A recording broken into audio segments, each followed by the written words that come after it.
Hello and welcome to another episode of Casting Reflections on Black Mirror, the podcast that takes an episode of Black Mirror and casts reflections on it. And doing it with me is my friend Dan S. Hi, Dan. Good evening. Yeah, another different introduction there. Yeah, you're doing well. Do you actually have a script that you read from, or No, do you just? no, do you know what? I should get one and just record it, then just play it.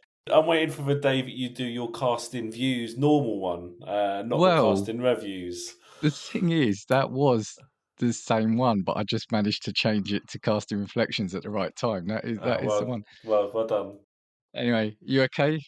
Yeah, good. Thank you. This is our second recording in 2 days, so we're almost at the level of binge watching now, aren't we? Now that it's over a festive period. Peek behind the curtain. Yeah, it's very festive viewing with these Black Mirror episodes, isn't it? But it feels like two very different episodes, and I mean, we'll get stuck into it. But I, I say it up front, I enjoyed this episode. I didn't texture it, but I liked it. For me, it felt like a mashup of three other episodes, but we'll come on to that.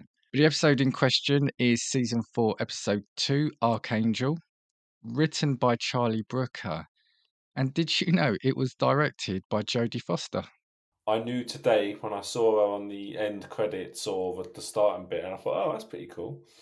That is cool, isn't it? I mean, we've seen a lot of big names appear in it, and of course, we had the two people from The Office direct an episode, didn't we? But yeah, Jodie Foster directing this feels like it would have been a real coup for him at the time. Yeah, indeed. Released on 29th December 2017. Only need to mention three of the cast members really, because there's really only two characters as such, I'd say. You've got Rosemary DeWitt as Marie Sambrell, the mother. You've got Brenna Harding as Sarah Sambrell, the daughter, but I will say the older one, and that'll come apparent after, and Owen Teague as Trick. Before we get into the synopsis, because I think there's a lot to talk about outside of it, is there anything around the episode, sort of not overly No, as you spoilery? say, we'll discuss it when we kind of get into it. But I found this one quite thought provoking, as I do have children myself, and Yeah. it makes me think about that aspect. But we'll obviously touch upon that as we kind of discuss it. And I was going to ask you about that, about sort of the difference and having kids. But yeah, let's go through it, and then that'll all become apparent why I was saying that. So again, spoilers for season 4, episode 2, Archangel. So the episode starts off with the character Marie having birth by C-section. She seems upset at herself that she couldn't do it naturally. The baby's born. The doctors take it away. But the first thing that hit me, because again, I couldn't remember watching this episode initially, was the baby's not crying, and that worries her. And she starts asking, "Is everything okay? Is everything okay?" Then after about 20 seconds, the baby starts crying, and you can see, of course, she seems relieved now. Cut to a few years later, and the baby, Sarah, is now 3 years old, and she is being looked after by a grandfather, which again is an important point to come to later. Her mum, Marie, collects her to take her to the park, and they pass a barking dog, and she looks scared, and so they cross the road and gets to the park. Marie's watching her daughter play, and then she spots another mother and she starts talking. She goes to get Sarah to introduce her to this woman's son, but she can't find her daughter anywhere. So she's obviously concerned, starts screaming, and then cut to a scene of people searching for the child. They eventually find her. She'd followed a cat and had fallen down a verge. Then cuts to an office called Arkangel, and we are told that thanks to a recommendation, Sarah's going to be part of a trial, and it's a case of fine tuning the subscription model before full release to see what features parents use most. Now, this bit was a bit of a weird bit, wasn't it? And slightly uncomfortable in some ways, wasn't it? What the whole testing in the lab? Yeah, Yeah, but there's a few bits, isn't there, where just the whole piloting something on your own child made me feel yeah, uncomfortable. And we've obviously had that fairly recently with discussion about COVID vaccines and would you give that to your children? And yeah, that felt kind of similar in that respect. And then there's but actually testing the features of it, yeah. which some of it I kind of quite liked, but some of it freaked me out a little bit, if I'm honest. Yeah. And when I say uncomfortable, so Sarah is placed in front. She's in a chair. It looks almost like a doctor's, like a white sterile room, doesn't it? She's placed on a chair in front of a tablet and is watching cartoons. The person for the company then pulls out this needle and injects something into the side of her head. It's basically there's an implant been put into there. Then back in an office, Marie is given a tablet which is called a parental hub and is then paired with Sarah's implant. And we can see on it then that she can track her daughter anywhere. So there'll be a 3D map with a red dot. If she touches the dot, enters a pin, law enforcement is called automatically. She can track vital signs. So I think at the time they spot that her iron level's low, isn't it? And she goes to the mother, yeah, you should give her a supplement. But the biggest thing is that it can relay her optic feed. So ultimately, we see what Sarah's seeing in real time. She's then told also that she can apply parental controls to what Sarah actually sees. And this is the first Easter egg. And I actually picked it up. Did you spot what this one was? Where they play a violent scene out to her, don't they, of people shooting? Oh, is that from another episode? Yeah, that was from Men Against Fire. Oh, well done, Dan. You spotted that Yeah, without Googling it. I spotted that one. I spotted that one, but that's the only one. When we come to, there's loads in this, and I didn't see any. So you see the scene of the two characters from Men Against Fire on TV shooting, but then the filter's applied, and you just see blurriness. So, or Sarah only sees blurriness. It cuts through then to sort of a bit of time, and you can see Marie is constantly now keeping a track of what the daughter's doing, constantly looking through her eyes on the tablet, so much so that she's playing hide and seek and she can see everything she sees. We see Sarah going for walks past or Marie taking Sarah for a walk again past the dog, but there's a filter which masks the sight and sound of the dog, so she's no longer worried. Oh, yeah, and sorry, and that's the other key thing, because on that, what Maria's told is if anything raises Sarah's blood pressure or heart rate in a scary way, she can apply a filter to that. So it's almost tailoring the censorship. Cut to Grandad looking after Sarah while Maria's at work, and he has a heart attack and collapses. But because Sarah can't see anything, she's just standing there motionless, isn't she? Just staring at him. And Yeah, again, that was really weird, wasn't it? that bit felt almost empty's the wrong word, but it felt it just something inside me just it felt a bit Felt empty. empty. But Yeah. yeah, Or like emotionless. It was emotionless, wasn't it? Now I know she's only 3, but yeah, but I think that's the thing we'll come back to. So Marie sees on the tablet that Sarah's, I think it was heart rate again or anxiety was rising. So she goes home and she sees her dad on the floor, picks him up. He's fine. You see him in the next scene, he's fine. But then it cuts forward a number of years again, and we see them at a gravestone. So obviously Marie's father died. You can hear Marie sniffling, but when Sarah looks at her, her mother's face is blurred out. So she's gone down to the level of trying to take any sadness away from her, hasn't she? So then there's a scene of Sarah drawing a picture at home, but Marie is working, and Sarah calls out for her for suggestions to help her, and she just looks at what she's seeing through the tablet and says, because Sarah goes, "What color shall I do the hair?" Marie looks at the tablet and says, "Oh, I suggest brunette." This is where it really picks up now and gets interesting. She goes to school and kids are watching a violent video on a tablet, but she can't see it due to the filters. And the boy calls her the walking snitch, which I found it's funny because that's what kids would do, wouldn't it? yeah. Kids would find a way to bully her with that because she's different. And she's obviously then caused some kids to be found out for something through not her own fault either. That's the thing. So because she can't see it, the boy who is tricked starts explaining it to her, but then his speech gets blurred out, which I found was an amazing caveat to this whole thing. At home, she starts drawing a picture of a man beaten on the floor, which is what happens in the video, and she draws blood coming out of him, but then the blood in the picture gets blurred out as well. And again, this is just to that degree, isn't it? Things then start escalating because she gets so frustrated that she can't see blood. And she said to the guy, Trick, that she'd never seen it. She sharpens a pencil, stabs her finger with it, draws blood, and then weirdly puts it on her face, doesn't she? Which I wasn't sure about that bit, but I wonder if it was just to feel it maybe. I I don't think know.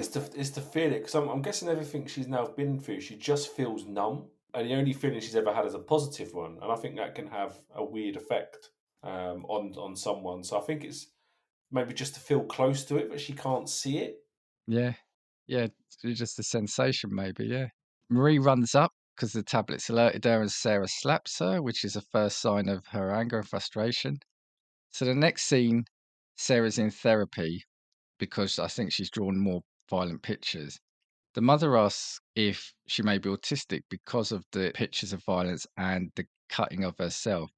And the therapist puts it down to her never having experienced violence. So he's almost experimenting with it. I thought that bit was actually quite interesting because Marie naturally blamed everyone other than herself. It's like it can't be anything to do with the decisions I've made with this Yeah, overpowering yeah, Arkangel technology. It must be autism. And I thought that bit was quite interesting because then the doctor kind of suggests, well, actually, Archangel was banned. It came out of Europe and it's going to come out of America soon. So it's obviously been quite newsworthy that this thing isn't good, but still she kind of blamed autism and not kind of what's been in the news. And so that one comment I think kind of led to quite a few different thoughts for me. yeah. That's a really good point. It's something I hadn't picked up. So yeah, so there must be something wrong with her daughter rather than it being what she's done to the daughter. Yes, yeah, exactly. And as you said, a real quick sentence here. The doctor says that, as you said, Archangel was banned in Europe, so it never made it, and that it would be banned in the States within a few months. And he says to her she can't get rid of the implant, but can throw away the screen, which she tries to do. Sarah goes out on her own for the first time without the filters, and she sees a dog and she hears a driver swearing as he drives by. Marie lost 5 minutes before turning the screen back on, but then off again. And whether you think it's right or wrong, and obviously we'll get onto that, you can absolutely understand that dilemma she's having here, right? Because it's almost an addiction now at this point, isn't it? Yeah, yeah, she's become obsessed by it, hasn't she? Yeah. She sees Trick, and he's been involved in a fight, and he's got a split lip. And then through talking, he realizes that the implant is now switched off. So what's the first thing he does? He shows her porn and violent films on the Yeah, tablet, doesn't he? yeah. But straight away, he wasted no chance in showing her everything that And I she's like the missed. way he talked her through it as well, because he's like, "You can't Yeah, get pregnant. You can't get pregnant that way." And it's just this is like the narrator of a porn scene. Is yeah, I yeah, thought I made me yeah. laugh. So she is now experiencing violence and other things for the first time. So we see time fast forwarding again by her walking past the barking dog multiple times as she's getting older. And then at one point she stops to feed it and talks to it. So again, this was an interesting point because before she was afraid of it, and now the dog is maybe it was just after attention and now she's actually befriended it, Yes, something that yeah, she was terrified of. Sarah and her friend arrange to meet Trick and some other boys on the beach, but they know their family won't like it, so they make a lie up about going to someone else's house. Marie tries calling Sarah but doesn't get through. She calls the alibi that Sarah had set up and finds out she's been lying. After trying all her contacts to get hold of her, she goes home and switches the tablet back on, puts the optical thing on, and through Sarah's eyes, her mother can now see her that she's having sex with Trick, and she's obviously distraught at that. which is obviously distraught of that. But I thought the other interesting thing was here is that Marie had also just been with a guy, hadn't she? She'd been around the guy's house, Yeah. and she'd obviously slept with someone, and then she's angry at her daughter for doing exactly the same thing because I think she must have lied about where she was going too. So they'd literally done the same thing, but for some reason, for the daughter, it's worse than the mother.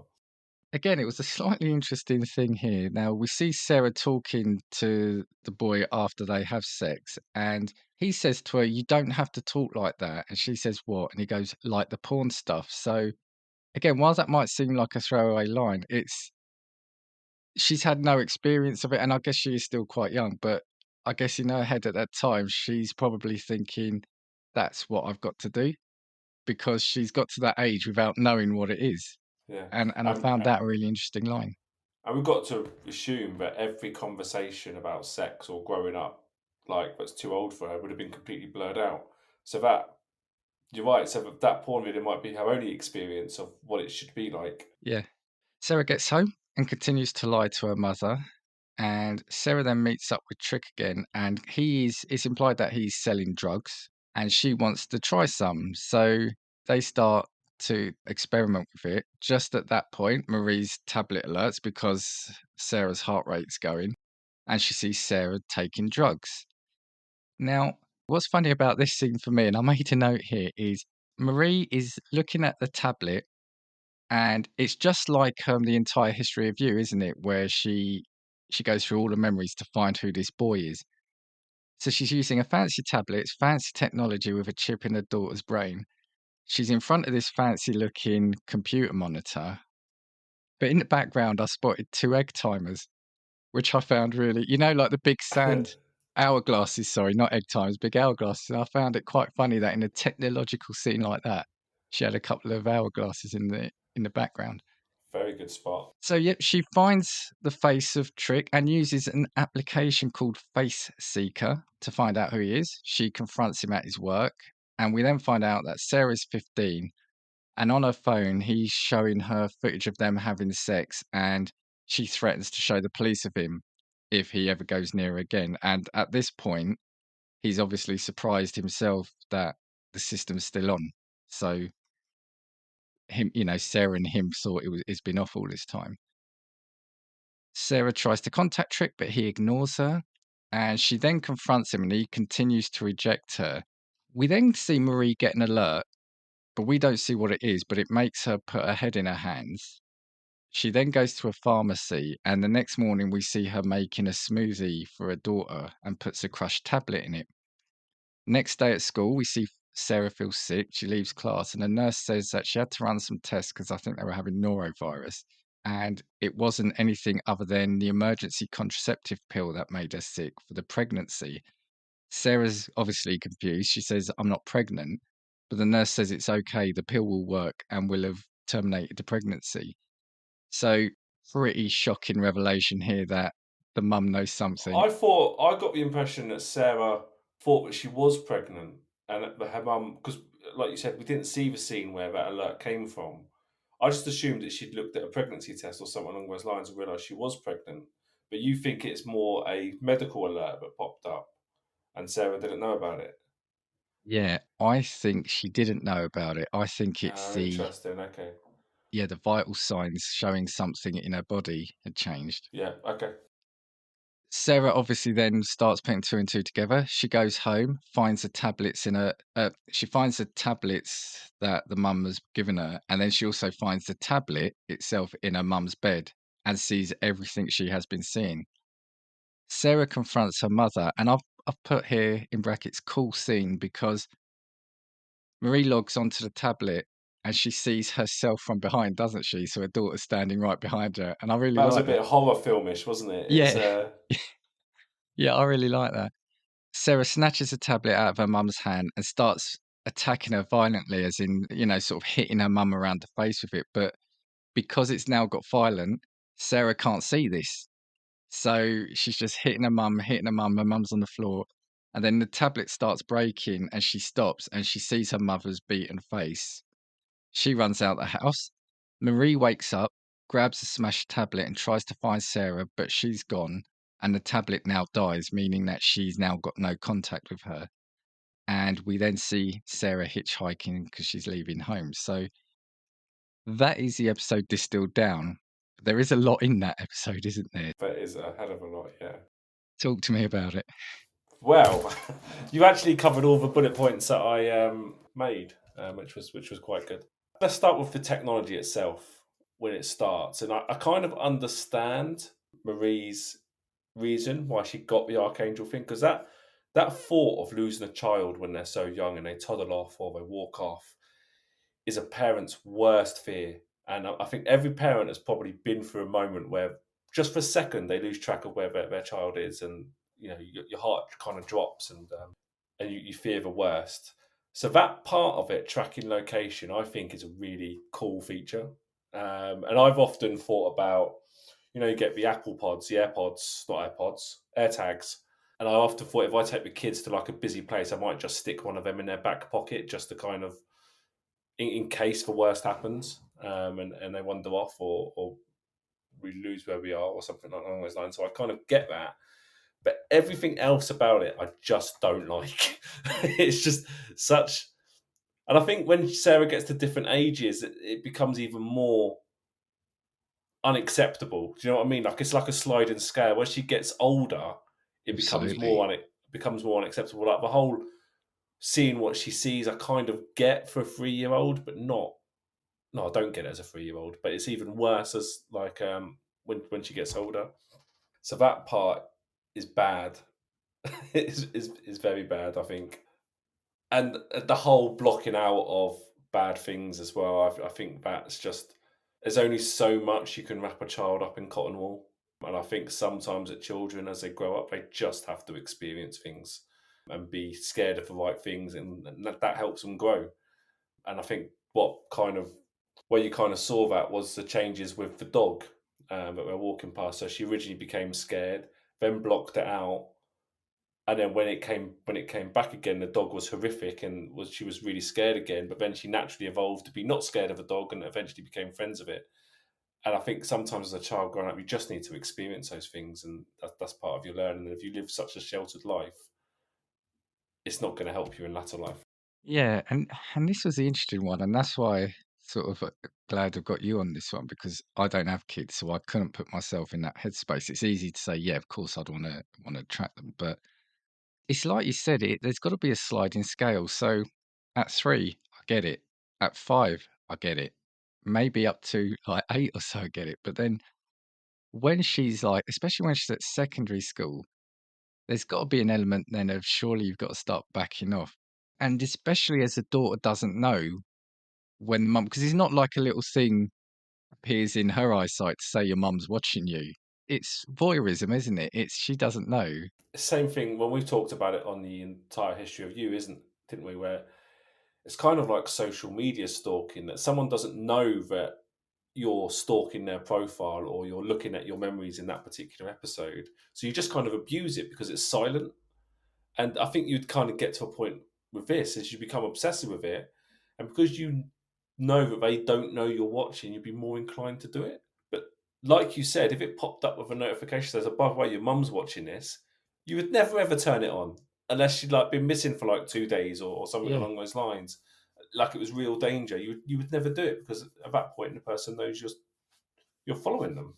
Because that's the thing. It's like I get it if it was you're doing it in extreme circumstances, but she was looking at it like it was YouTube or Netflix. She was constantly watching it, whether she was on the swing in the garden where she could see her. It just feels like, yeah, it then became an obsession. And what it then started leading me thinking about, and actually we kind of started discussing it during the synopsis, is how does that affect you growing up? Because as you said, she's not seen anything sexual, she's not seen anything violent. What level is it? So if she's watching The Simpsons, does it cut a lot of that out because there's violence in The Simpsons? Exactly. And TV shows. she also becomes isolated as well, right? Because all the kids will be talking about these things that they see, where they've pushed the boundaries and watched an episode of The Simpsons or watched a superheroes thing, and they start talking about it. And she's now not part of those conversations. Yeah. And like you said, the kid labelled her the walking snitch, and she becomes her social skills would suffer as a result. And you kind of see what it did to her when she just wanted to feel something, so she started stabbing herself because she just wanted to feel what it felt like. The irony is the mum has made her into what she didn't want her to become by Yeah, protecting her. yeah, exactly. Because intrigue then takes over, doesn't it? Yeah. Yeah, it's really interesting. It's one of these topics we could probably talk about for hours on end. Because even as a friend, like the walking snitch, again, you can laugh that off as a funny comment, but if you knew her, surely you then start double checking everything you're doing in front of her. Let's put it this way: we're on a video call at the moment, right? Or just at any video call, any phone call between me and you. If we knew someone else was listening, we would talk very, very differently on that phone call. Not because we're talking about anything evil or bad. We just would. It's just human nature. We would just behave differently if one of our parents was listening to the phone call. We wouldn't talk. Yeah, Wouldn't talk the yeah. same way. And Well, it's I'd like to say there's about 2,000 people listening to this conversation, but I don't think it's that many. But that's why I changed the topic from this particular episode yeah, to just a normal phone call. I know, and that's the thing. So, could you ever be friends with someone?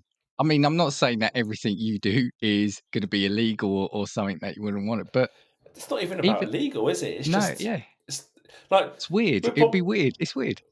but like just touching upon this podcast, we're probably talking differently now because we know people are going to listen to this to how we might talk if we aren't recording it, and it's just human nature, isn't it? So yeah, I just think you would struggle to be friends with that person if you Yeah, knew someone was listening. yeah. Like I'm not saying I don't have it in the episodes, but I try where possible not to have swear words or profanity. If you started swearing your head off, I'd allow some of it. But but you are right, and could you imagine? It's not even like so. Say it's you. You've got the chip in your head, right? And I'm talking about another friend of ours who's done something wrong or is getting in trouble. I can't tell you that because it's then going to get Yeah, back. yeah. So yeah, it's a real conundrum, isn't it? It's horrible, and you start thinking about everything she wouldn't have experienced. So I thought, and again, I do remember the episode, but it was a bit hazy. So in my head, it'd be almost like, have you seen the film? Have you seen Kick-Ass? Ages and ages ago, can't recall much Okay. of a storyline. Yeah, so in that, the kid, he gets into a fight, gets injured, so he can't feel pain. So he then just starts going into fights all the time. And I thought maybe that's maybe what she might do, that put herself into scenarios of danger to get that rush or to see what might happen. But you could equally see that happen, right? Yeah, definitely. Should almost, yeah, you'd almost become a bit more rebellious, trying to push the boundary as far as you could, wouldn't you? Yeah. So kind of want to come back to, and again, only as much as you kind of want to say about the fact that you've got kids. Now, there was again a line the grandfather at the start says to his daughter, says to Marie, I remember the days where you just let your kids out the front door and just let them play. And kind of how do you see it? Because you're in that middle ground now, aren't you? That sort of you're of an age that I'm sure when you were a kid, you just went out and did what you want. But now we see all the horror stories, all this. We've got the technology like Find My Phone, AirTags, etc. When your kids are going to get a bit older, it's hard to say now, but where do you think you're going to be on that line? Because it is a different So time as well. Let's say it's that it's a it is different. a different time, and I also think our availability of information as well also scares us. So if we think back a generation, we might not have heard about all the child goes missing stories that you might get on the news today. It might doesn't mean they've decreased or increased. It just means it's more available, and it kind of makes you think a bit more and probably gives you anxiety because you read these stories, you're like, I can't ever imagine that happening to me. And then you go over the top with, looking after your children. So I think the increase of information has made anxiety higher in things like this. Like I took my boy to a Tottenham game. Don't know what it was like sort of 30, 40 years ago where you take your child to a football game, but I felt like when we weren't in our seats, I had to be holding his hand just in case he got separated. And he doesn't have a phone, so it's not like we could ring each other to kind of get in touch. But every time you're walking somewhere, I'm grabbing his hand and making sure he's not going anywhere, not because there's evil people around, but just because he might get lost. It's so easy, and in a football crowd like that, it'd be almost impossible to find them for a while. Exactly, and it's that sort of situation where I thought, quite good if an AirTag was in his pocket. I feel like I'm a fairly responsible parent, and the chances of it happening are so slim. But actually, just having that AirTag in his pocket might help my anxiety about it rather than the chance of it actually happening. Yeah, yeah. But I don't know if we hear more horror stories because there is more horror stories, or whether it's just because we have the ability to hear them. I think causes a problem. Because if you think about it now, you've got Ring doorbells that capture everything. You've got nanny cams that you can put into kids' toys in their rooms to see on them. We've had for years, but you've got the two-way, what they called, the baby monitors. You have got phones that have got Find My Phone. You can now more than ever keep an eye on people more than ever, and this does feel like the next evolution of it, doesn't it? Now, It's funny you say Find My Phone because my family have Find My Phone, and we all have like each other's locations on it. And my nan used to have it as well, and she used to stalk us like everywhere we would go, like, and she used to like to come and watch us play tennis. And there was definitely been occasions where I'd gone and played a tennis match and not told her, and I'd get a text that night saying, "Why didn't you tell me you were playing tennis today? I would have come round and watched." And it we I don't think the rest of my family really use. Sometimes we use it for if we're meeting up, we want to see how far someone is away, and I think that's okay. I don't think we use it for stalking purposes. Well, I don't. Maybe my family do. I don't know. Um, but it's but yeah, my nan used to go um, over the top of it. Let's say. that's interesting because I don't think I've ever used it. There's kind of no need, but I feel I want to use it for you because you were 62 seconds late to this recording, so it'd have been good to. Unfortunately, it's just lateral movement. You wouldn't have got me going up and down the Yeah. stairs. But something I wrote down here is based on the episode, this one instance, it feels like she has grown a child rather than raising a child, hasn't she? She's Yeah, molded is the word you yeah, look for, yeah, isn't it? Molded yeah. a There you child go. to be Yeah, how she wants. because she's just Uh, watching. She's not parenting. Like the scene where she's drawing a picture and she calls out to her mum to say what colour hair. The mum doesn't go to look at it. She doesn't get involved. She just looks at a tablet and says brunette. That's it. So yeah, it's just watching. It's just. And again, I'm not going to ask you, but I can only imagine the horror as a parent when you then log on and when she sees her daughter having sex with that bloke, yeah, but there, she then there's continues to still definitely watch it. there is an age where that becomes it starts off that whole life thing. I think it starts off being bad, and then she must reach an age where it becomes unacceptable. I don't know Mm. where that line is, but yeah, I just imagine if they installed it two way, and the daughter had like an iPad Yeah, of her vision on it as well. that would be the only way you could almost limit. So if you agreed to have somebody do that, that would be the only way of having a fail safe in there, wouldn't it? Because you've then got that risk. I think the only way this technology can work is if it's installed, but the daughter, Sarah, name isn't it, Sarah? Yeah, She pushes a button when she needs help, and all of a sudden that switches it on. Notification comes on the yeah. phone. I'm in danger. You can now see what I'm seeing. So it's completely in Sarah's control when she lets someone else into her world. Or you almost have the opposite where you push a button and it shuts it off for like 15 minutes or half an hour or something. You have a timer on it. Yeah, yeah.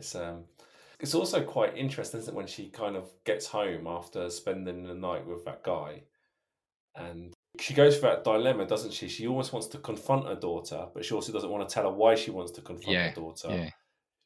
It's a whole situation when you might read your partner's text messages. It's like, oh, and see something you don't like. It's that situation. It's like, do I get angry about this, or can I be angry and just accept that I've done something wrong and actually looked at that person's phone?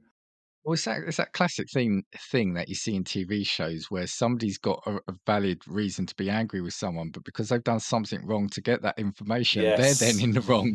And it's yeah, like, it's so, exactly it, isn't it? And you can only bite your tongue for so long, can't you? yeah. When you when you How do find you know I out. did that? Because I switched the thing back on after I told you I hadn't switched it on, and I saw it. But it's not about me. It just yeah, the moral dilemma of this, moral implications, and the fact that you can't then. I mean, of course, you wouldn't be able to, but the fact that it's a non-removable, you can't take that chip out the head, like it said at the end. It's everything else we've seen up till now. I think, other than Men Against Fire, but that was more like brainwashing and hypnotism, has all been removable tech, hasn't it? Whereas this is permanent. Yeah, agreed. And you're right, Sarah would have probably got to like 60, 50 and 16 and decided, I'm taking this out now. I'm done. What did you tell me your feelings on on the emergency contraception. Yeah, I mean, how wrong is that? The fact that she did it and without her telling her. I almost think Yeah, that was the worst thing she did in the yeah, entire yeah, in the entire episode was to almost spike. Well, she spiked her drink, didn't she, and made a yeah, yeah. decision on her behalf. I thought that was disgusting. No, it absolutely was. And you think, well, what's to stop her in the future doing other things? that that level of control, and you don't know. She might have been in that situation with an unwanted pregnancy because of the upbringing that she's had and not Yeah. being parented properly, like you just said. So it's Yeah, but yeah, I it's could like you said, it's that control. At that point, then it's almost like it's not her daughter. It's a thing she's molding, is growing, is controlling. It's yeah. I mean, it's shocking, isn't it? like playing The Sims. Well, yeah, yeah, yeah. There's a couple of other things I wanted to say about this. So, like the other thing is the whole face seeker application, which I found interesting. But there is something like that now. I think that there is The a face program where seeker, yeah. yeah, where it can find you can put a picture of someone, it can find all pictures of them on the net. So I mean, again, this is 6 years ago, so probably wasn't them, but that must have been horrifying at the time. But we're looking at it in a futuristic program, but that element of it is there. And again, it's about this whole lack of privacy now. Now, some would argue if you're putting your pictures on the net, that's your own fault, and you waive the right to that. But people are doing it in it all innocence. But you see what she did? She did it to track someone down to have a go at him and threaten him for something that she shouldn't know was happening. I think people need to be better educated on privacy on the web. Like it doesn't take too much to completely lock down your social media so only your friends can see it, and that would make your photos a lot more unshareable. But I think you're right. I think even on Google you can do reverse image searches and just stick an image in, and it brings up any news article or anything with that image in. So it is pretty scary what's already out there and what you can do. But again, it's that whole control she's got because the daughter's never mentioned this guy, so she's never seen him, but she was able to go threaten him. And also, I think you kind of get that into today's world. Like even before this technology is there, you would probably get overprotective parents trying to scare off potential partners because they might be a bad influence. But sometimes you just got to let people make their mistakes, don't you? Yeah. And live through that rather than be forced to cut it off before they have a chance to learn for themselves. Yeah. I mean, again, and this is where I've got to put my hands up, don't have kids, but you'd think it would be, look, go live your life, but talk to me about anything. Let me know. If there's something bad, talk to me up front. But let's be honest, rather than just cut everything out. And yeah, it's Yeah. just bizarre. You So, do get that sometimes with parents, as long as they're not putting their lives in danger or in serious harm. Sometimes you do think, you know what, I'm going to let him fall over there, and then he'll learn. yeah, and yeah, I yeah. think that's a less serious thing of what we're talking about. It's just let her date that guy, let her live through it. As long as she's not putting herself in serious harm, then let her live through the experience. The other thing is like it was her mum dictating what she could or couldn't see. But also, what if something happened to the mum? What if the tablet broke? The daughter would have this permanently. Yeah, especially if Archangel's closing down and there's no support for it. Yeah, yeah, that she hasn't patched it or anything. Yeah, Because this was it. So I think I said to you before we recorded that critics actually quite mixed on this. So I'm not getting to the score bit yet, but critics were quite mixed and they were criticizing certain things. I think they were saying it's quite blunt, it's quite to the point. I think one of the criticisms was they didn't explore some of the themes enough, which I get it, but this was already what? It was just under an hour long. So unless you're going to make it 2 hours or whatever.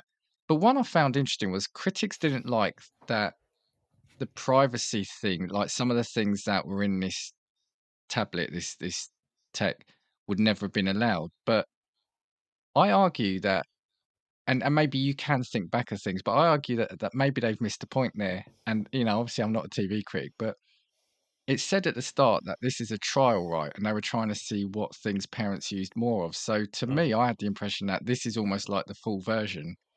yeah. You test it out for us, but now it's got shut down. She's got access to the complete. So And she mentioned she got it for free as well, didn't she? Because it yes, was a trial. yeah. So it sounded like she got the premium package, which might usually be overpriced for her, and she was able to pick and choose what features she wanted. So I think the whole thing about privacy wouldn't be allowed, but that's what they were working on. That's what they were iterating. A couple of other things. So I saw it as a mashup of the entire history of you, Yeah. Men Against Fire, and White Christmas with the blurring out of people. I think it was a blend. It's interesting to see how he's taking some of the tech, Charlie Brooker is, and changing it and putting it into different themes because it kind of felt like it was all focusing on those bits of tech. He has said the main theme of the episode is helicopter parenting. Brooker took inspiration in how protective he felt following the birth of his children, and Jodie Foster, having been raised by a single mother, had many views which influenced the script, and she was given control of casting.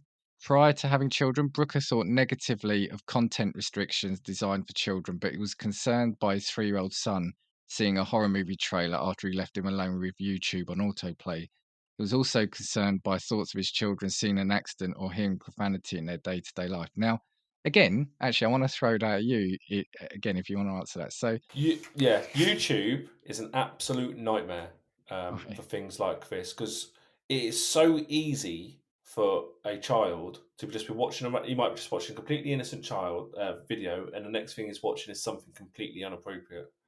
So actually, I've taken YouTube off all my devices for that very reason that okay. he's just saying because one video leads to another, and it's not great. So the only things I let my kids watch on tablets or phones or TV is Netflix through the kids' age bracket and let the age restriction work there, and Disney Plus through the same thing. Because I think the internet is dangerous for finding stuff, and it is, it is easy. Everything just feels like it's just 2 or 3 clicks away, right? Yeah. But a bit about profanity. So you mentioned you take him to football games. Now, let's be clear, this is the English football games, not American football. So there's quite a bit in the crowd. Are you overly conscious or Yep. how do you It put handle that? it. I had a debate with myself whether. So recently, I talked to you about this. Actually, recently I went to a Tottenham ladies game, and I've obviously been to lots of Tottenham men's games. The Tottenham ladies game felt a lot more family friendly, a more family event for that Hmm, very reason. But the use yeah. of language, there wasn't any foul language. It was just families watching football. Whereas the men's game is a lot of profanity, and some of the stuff they shout at each other, and it's just now that I've had kids. I'm not saying I used to be a football lout. I didn't. But now that Yeah. I've had kids, I realise that some of the things that like Spurs fans, I'm not saying it's any particular set of fans, but Spurs fans used to shout at other players. It's just disgusting. It's vile. So I am conscious of it. I deliberately try and sit in what's known as a family area of the ground, but I only limits it so much. But yeah, it's not nice, and especially when there's violence as well. It's funny, isn't it? Because when I used to go see local teams and non-league a lot, and obviously the crowd there is a lot smaller. So everything is heard, everything is understood. So even me, I'd probably, if it's a bad game, you probably shout a swear word or two. But I was always aware that when kids were there, to dial that back. But then when kids were there, I was a lot more aware of all the profanity that's happening around Yeah, me. yeah. And it's funny, isn't it, that when you look through like the eyes of a kid, which is what she was trying to do, your instinct is to obviously want to try protect them. So it's got to be so difficult in that world. I know you sometimes hear kids in like mid-teens who might be shouting stuff at the players as well and joining in, and you think to yourself, do you really know what that means? Like what kind of you're saying? They're just Yeah. repeating what they've heard the adults say. Yeah. So it Yeah. it echoes down to that generation. And we grew up, and I say we, we grew up in a generation where there was no internet. You had a watershed on TV. So before 9 o'clock, there was nothing overly violent or sexual or profanity. But now, like you said, yeah, you can just pick up YouTube and watch anything, or sorry, pick up a smartphone and see anything at your fingertips. This was interesting. The episode was inspired by microchip implants that they put into pets to identify them. At the time of writing, they were also being considered for children. Now, I can't ever recall hearing that. But Annabelle Jones, who is the executive producer, said we wanted to think what the updated version of that was and find a really good idea of how that could go terribly wrong. And I think they succeeded in that. And critics were mostly in praise of Foster's directing style and DeWitt, who was Marie's, acting, but less complimentary of the storyline and moral, which were seen as simplistic, with many reviewers suggesting themes the episode could have explored in more detail. But I think everyone's going to have that complaint. Before I go on to Easter eggs and then score, is there anything else about the episode or tech? Yeah, but there's two things, not necessarily on tech. There's two things. One quite a light-hearted one, which I noticed, and another one which kind of links to the topic we've already talked about. So I'll start with that one. So you said about how she's protecting and kind of not doing the parenting bit, and the bit I thought was kind of unsaid, which I thought was quite interesting, is she's a single mum and there's no dad around. There's no dad as part of his storyline. So I wondered if that played a part in her protectiveness, because it might be the only thing that she Yeah, has. And obviously, the guy that she spent the night with just seemed like a casual kind of arrangement. I think she said like once a week, didn't she, or something like that? I'll yeah, see you yeah, next week. yeah, So I wondered if that played a part in her overprotectiveness, because I think that yeah. can happen when you don't have anyone to bounce ideas off. And for someone that is overprotective, what I found funny, and I made a note, this was the first note that I made, and it's completely irrelevant to the rest of the story, is just before she goes missing in the park when she was a kid, Yes. when Sarah was a kid, she climbed up the slide rather than the ladder, go up the ladder and down the slide. And as a parent, that really frustrates me because I'm always telling my kids, don't climb up the slide, go up the ladder. And I just thought, for someone that's so protective, I thought they might have echoed my thoughts on that There we matter. go. We're going to add that to Wikipedia as a complaint. yeah, yeah. She's Yeah. overprotective, but lets a kid climb up the slide. What you said has made me realise that I've said that she's not parenting, but she is parenting. The thing is, she's over parenting, but by not parenting, if you know what I yeah, mean, by doing it she, in a different way. she's doing far more than any parent would, but without actually being there. It's odd. Yeah, It's odd. yeah, agreed. And the funny thing I was also thinking about is, yes, you've got the grandfather who was old school, had the proper life. You've got the mother who's in that in between world, and maybe she's becoming obsessed with the tech. And then the daughter who's kind of grown up almost like an emotionless zombie. Yeah. Okay, Easter eggs. So I didn't see any of these other than the one I mentioned, the Men Against Fire one. So the memory recall interface in Arkangel, when Marie is reviewing Sarah's memories, is similar to the entire history review, but I think that's an obvious one. This one, I'm gutted I missed. A stuffed Waldo character can be seen in Sarah's stroller when the two enter the park.